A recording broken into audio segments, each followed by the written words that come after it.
আমি ডেকা ৰিজৰ্টত আহিছোঁ, হোমষ্টে কৰিছোঁ। এই জগে জেগাই বনাই আছে। এয়া হেৰি জহা ভোল, তাৰপিছত ৰঙালাও, এয়া মছলা পিচি আছে। তো এয়া চয়াবিন লগত মিক্স কৰি চব্জি বনাব। এয়া আমাৰ 1-2 দিনৰ কাৰণে এইটো চাউল ভিজাই থোৱা হৈছে। তাৰপিছত এয়া হাঁহৰ মাংস। এয়া হাঁহৰ মাংস মানে কি যোৱাকালিও খালোঁ, আজিও খালোঁ। মানে গাঁৱততো তেনেকৈ খোৱা নাযায় নিজৰ জেগাত। তো ইয়াতে আমি হাঁহৰ মাংসটো বেছি তৃপ্তি যেন অনুভৱ হ'ল। এয়া কোমোৰা দি বনাইছে, ৰঙালাও। তো আমাৰ এই বন্ধুবৰ্গ ইয়াতে বহি আছে।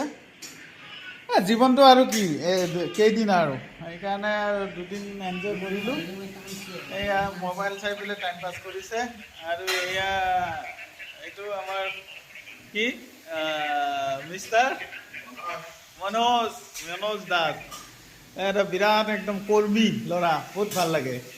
He is good boy. এই যোগেশ এটা একদম ৰান্ধি খুব ভাল পায়, একদম এনি টাইম ৰান্ধি থাকে, একদম ধুনীয়া ধুনীয়া সাজ বনাই থাকে। তো এইখিনি মই আপোনালোকক দেখালোঁ জাষ্ট অনলি ফৰ মানে এটা মানে ভিডিঅ' সৰুকৈ। তো আপোনালোকে লাইক শ্বেয়াৰ আৰু কমেণ্ট কৰি দিব।